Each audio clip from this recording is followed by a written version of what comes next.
am Stand von Hobby. Ja, der Marktführer für Wohnwagen, 7 Schlafplätze mit Hubbett und das Ganze noch auf einer sehr kompakten Form. Das hier ist der Deluxe 515 UHK. Ja, und hier ist der Jörg. Grüß dich, Jörg. Grüß dich. Ja, ein toller Wohnwagen. Er ist sehr, sehr kurz. Er hat unglaublich viele Schlafplätze und er hat ein Hubbett. Ganz genau, das ist eine kleine Innovation von uns, das Hubbett. Sprich, das liegt unter der Decke, wenn man es nicht benötigt. Und wenn man den Schlafplatz dann tatsächlich nutzen möchte, kann man das ganz einfach runterklappen. Das können wir dann gleich mal vorführen. Genau, wenn du mal kurz mal mit mir mitkommst. Wir zeigen mal gerade das ganze Fahrzeug mal komplett, wie es aussieht. Kompakte Maße ist ganz wichtig. Vielleicht mal 1, 2 Takte zu Hobby. Ihr seid Marktführer im Bereich Wohnwagen. Ganz genau, so sieht das aus. Ja, wir haben natürlich eine ganz große breite Palette. Wir sind sehr innovativ. Produktentwicklung, Produktweiterentwicklung. Man sieht das auch mit unseren Hubbetten.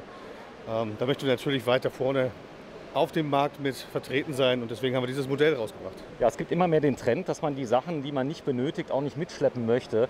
So, das heißt, der Platz ist natürlich viel größer mit einem Hubbett. Das kommt ja eigentlich aus dem Wohnmobilbereich. Ihr baut Wohnmobile auch? Genau, wir bauen auch Reisemobile, Wohnmobile. Mittlerweile haben wir auch da Modelle, die über ein Hubbett verfügen. Spart natürlich ungemein viel Platz, denn wenn man das nicht benötigt, dann ist es einfach oben an der Decke und man kann den unteren Bereich nutzen. Ja, wir schauen uns das mal an. Da stehen jetzt 7 Schlafplätze, optimal wahrscheinlich für 4, 5 Leute, oder? Ganz genau. Also grundsätzlich ist das Hubbett in erster Linie ausgelegt, um es als Hauptschlafplatz zu nutzen. Wir können einmal reingehen. Ah, okay, jetzt sehe ich es. Das heißt, wir spielen jetzt erstmal Mäuschen. Also das ist die normale Sitzgruppe, die man kennt? Das ist die normale Rundsitzgruppe, ganz genau. Auch diese ist ebenfalls mit dem Klapptisch versenkbar zu einer Liegefläche ausbaubar. Das heißt, wir haben hier unten nochmal ein Bett, ungefähr 1,40 Meter, 1,50 Meter auf 2 Meter. Und wenn man dann möchte, kann man dann anschließend oder kann man dieses Hubbett einfach hier nach unten bewegen. Das geht natürlich noch ein Stück weiter, je nachdem, wenn man die Polster wegmacht, dann hat man das natürlich auf einer vernünftigen Ebene, dass man in das Bett auch vernünftig hineinkommt. Okay, das heißt, ich kann das unten drunter sogar noch nutzen für kleine Kinder und so. Das ist dann noch nutzbar. Kann ich die Auflagen liegen lassen auf dem Hubbett? Die Auflagen können Sie liegen lassen. Natürlich ist darauf zu achten, das sind Wohnbereiche. Hier muss Luft zirkulieren, hier bewegt man sich drin, dass man da ein bisschen Abstand nach oben lässt. Aber den haben wir von Haus aus gegeben. Okay, so, das heißt, wenn ich jetzt reingehe, du bist jetzt, wie groß bist du? Ich bin 1,82 Meter. 1,82 Meter, das geht nicht ganz mit dem Hubbett, gell? Das heißt, einen Tod muss man dann sterben. Ja, es ist ein Campingmobil, aber es ist ausreichend. Man liegt auf jeden Fall bequem. Das ist die Wenn man Erfahrung. gerade so lieb ist, da mal entsprechend reingehst, dass du dich mal reinsetzt, dass man mal sieht, wie das funktioniert. So, das geht einwandfrei. Das heißt, so ganz leicht den Kopf einziehen. Ja, im Prinzip so, wie man sich normalerweise hinsetzt. Ja, also wenn ich jetzt aufstehen würde, dadurch, dass die Decke natürlich jetzt etwas niedriger ist, zieht man automatisch den Kopf ein. Aber es ist normalerweise nicht notwendig. Also so wie ich aufstehe, werde ich auf jeden Fall immer um die Unterseite des Bettes rumkommen. Ja, das ganz große Thema Entertainment, das habt ihr gut gelöst. Hier vorne ist direkt der Fernseher mit drin. Den kann man natürlich auch noch zum Heckbereich dann noch mit hinschwenken. Ganz genau. Also wir haben Fernsehalterungen, die sind optional. Und somit kann man, wenn man dann sich hinten im Bereich befindet, kann man dann auch die Fernsehmöglichkeit nutzen. So, und da vorne und jetzt kommt's und hinten Stockbetten. Genau, es soll natürlich für die ganze Familie alles was dabei sein. Wir haben inzwischen natürlich auch junge Familien, sehr viele junge Familien, die sich für das Hobby des Campens interessieren. Und dann ist es wichtig, dass die Kids natürlich auch dabei sein sollen, dabei sein dürfen. Und deswegen auch die Stockbetten. Also wir haben gerade in diesem Modell hier unheimlich viele Schlafmöglichkeiten. Sitzmöglichkeiten, man sieht es da hinten, ist auch neben den Kinderbetten befindet sich nochmal eine gegenüberliegende Sitzgruppe. Also die Aufenthaltsbereiche sind sehr üppig gestaltet hier und Schlafbereiche. Genau, ich kann den Bereich auch komplett abtrennen. Ist das möglich?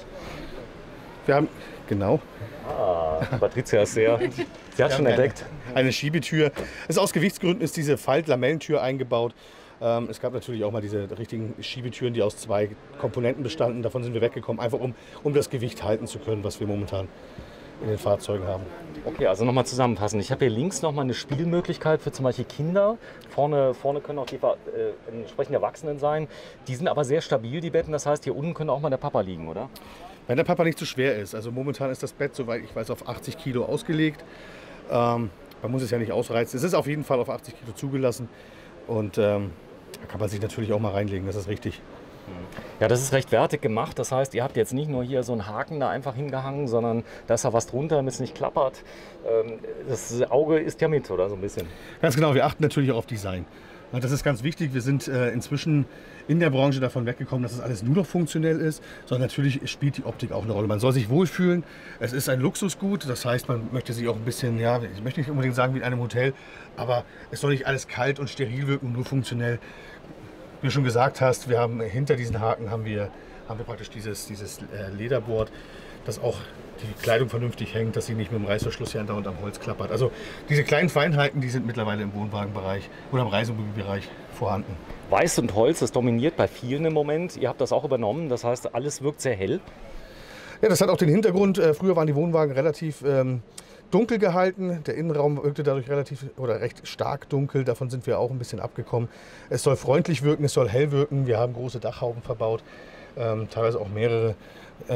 Ja, somit wirkt der ganze Bereich im Prinzip auch größer. Wo ist Hobby anzuordnen? Ist das Jedermann, Family? Hobby ist auf jeden Fall im Jedermann-Bereich anzuordnen. Da geben wir uns auch die größte Mühe. Also alle Produkte, die wir entwickeln, sind so weit ausgereift und so weit entwickelt, dass das wirklich jedermann von der jungen Familie bis über einen aktiven Wassersportler hin alles für jedes Klientel, für jede Zielgruppe ist da etwas dabei. Ja, ihr habt noch ein zweites Segment, das ist Fendt. Das heißt, das ist auch mit zur Hobbygruppe. Kann man sagen, dass Fendt dort anfängt, wo ihr aufhört? Oder ist das komplett getrennt? Das ist komplett getrennt. Fendt gehört zwar zur Hobbygruppe, ist aber ein eigenständiges Unternehmen. Somit kann man das auch komplett voneinander differenzieren. Ja. Ja, das da ist wahrscheinlich der Kühlschrank? Genau, hier ist der Kühlschrank. Das ist eine sehr große Variante, 186 Liter fast. Ich zeige das mal gerade. Ich muss ja gerade hier auf die Seite gehen, dass man das mal sieht. Der ist ja riesig. Der ist wirklich groß. Hat eine schöne Oberfläche, natürlich Hochglanz, auch was fürs Auge. Und das ist natürlich auch ein kleines Highlight mit der farblichen Abstimmung, mit der blauen. Hat eine hervorragende Leistung, Speiseeis, alles möglich. Und wie man sieht, kann man hier tatsächlich eine ganze Menge drin lagern. Ja, halt für die ganze Familie, für 7 Leute. Thema Küche, das ist auch sehr aufgeräumt. Viele sind ja draußen, muss man sagen, im Wohnmobil, gell? Ja, das ist tatsächlich so. Aber das ist von dem Camping-Enthusiasten immer abhängig, was er denn haben möchte. Natürlich ist die Küche vollwertig nutzbar. Viele grillen natürlich die meiste Zeit. Ich bin selber leidenschaftlicher Camper, ich kenne das. Und ist aber auf jeden Fall nutzbar. Wie gesagt, viele nutzen das auch im Vorzelt, wenn sie dann eins angebaut haben. Wichtig ist, dass wir Wohnwagen produzieren, die vollumfänglich nutzbar sind, ja, die im Prinzip auf eine gewisse Art und Weise autark sind. Das heißt, man muss nicht unbedingt ein Vorzelt oder eine Markise haben. Das, was der Wohnwagen bietet, ist eine vollumfängliche Ausstattung, dass man alles nutzen kann. Man kann hier drin kochen, man kann sich hier drin waschen, man kann schlafen, sich aufhalten. Das ist wichtig. Ja, das Thema Polster, es gibt wahrscheinlich diverse Designs, oder wie ist das hier gehalten bei dem hier? Wir haben verschiedene Designs, das ist richtig. Das ist abhängig von der Modellvariante. Wir haben hier Excellent, Prestige, Deluxe und Deluxe Edition.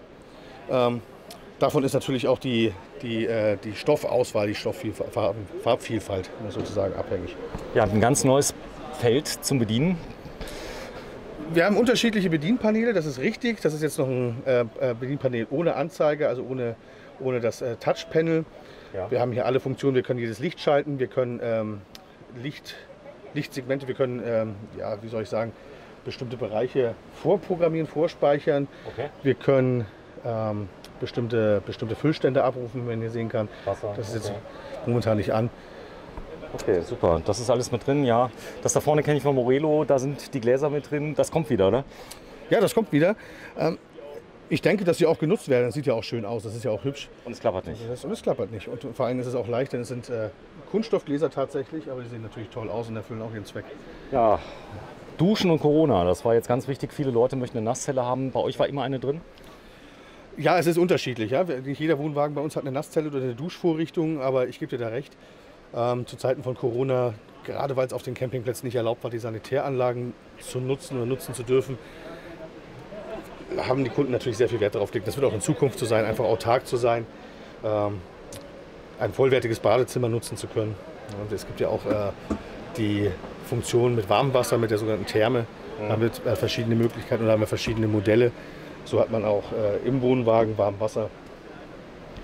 Ja, schön. Wir gehen am besten mal raus, dann schauen wir uns mal an, was der Spaß denn kostet.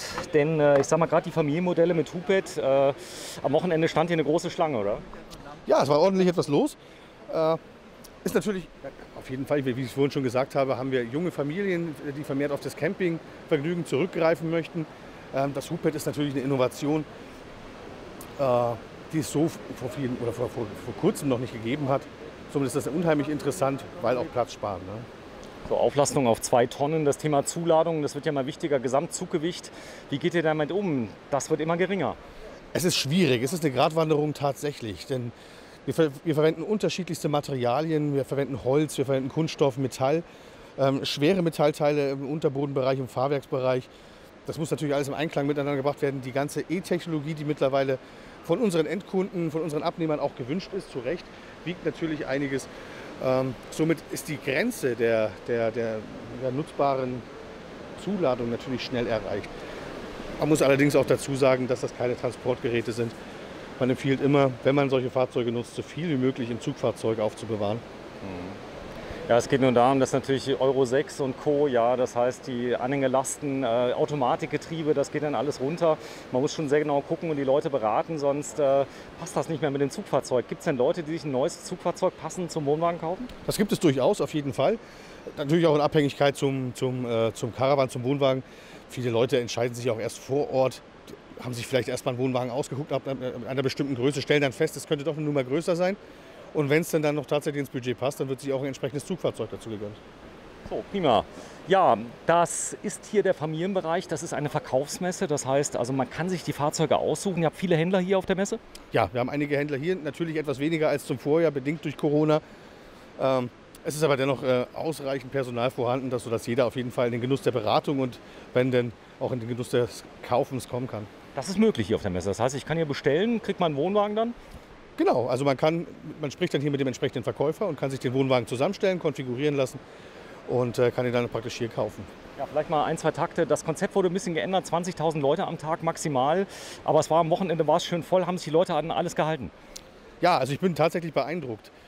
Ich hätte nicht damit gerechnet, die Leute haben wirklich sehr, sehr diszipliniert vor dem Wohnwagen gewartet, haben die Abstände eingehalten, haben darauf geachtet, dass sich nicht zu viele Personen im Fahrzeug aufhalten. Hat mir sehr gut gefallen, denn wir möchten natürlich alle darauf achten, dass wir gesund nach Hause kommen und auch niemanden gefährden. Super. Ja, vielen Dank. Das ist Jörg Naumann von Hobby und wir schauen uns gleich mal 1, 2 andere Fahrzeuge an. Und das ist er. Der Name nochmal von dem ganz tollen Fahrzeug mit Hubbett? Das ist der 515 UHK. Dankeschön.